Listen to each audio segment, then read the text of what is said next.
শোনো, কি হলো? বলছি 1000 টাকার মধ্যে 300 টাকা একটা শর্ট, আমাকে একটা 300 টাকা দাও না, পরে দিয়ে দিব। 300 টাকা দেবো, কিন্তু আমার সঙ্গে একটা খেলা খেলতে হবে। কি খেলা? আরে কিছু না, মানে আমি যেটা যেটা বলবো সেটা তোমাকে রিপিট করতে হবে। ঠিক আছে। তাহলে রেডি? হুম 200 রাখো। হুম।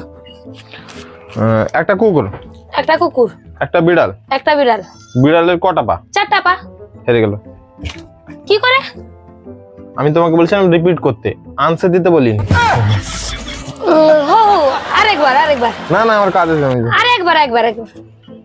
দেখো, একটা কুকুর, একটা কুকুর, একটা বিড়াল, একটা বিড়াল, বিড়ালের 4টে পা। বিড়ালের 4টা পা। ভুল উত্তর। কেন? আমি তো ঠিক উত্তর দিয়েছি। ব্যাস, হেরে গেলে। আমি তোমাকে বলছিলাম রিপিট করতে। ও ঠিক আছে, আসছি। আরেকবার।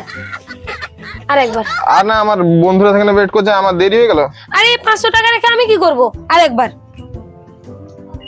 আচ্ছা, খেলাটা বুঝতে পেরেছো? হ্যাঁ, বুঝতে পেরেছি। আমি তোমাকে বলেছিলাম রিপিট করতে, আনসার দিতে বলিনি। আসছি। जगन्नाथ प्रेमानंद ये क्या हुआ?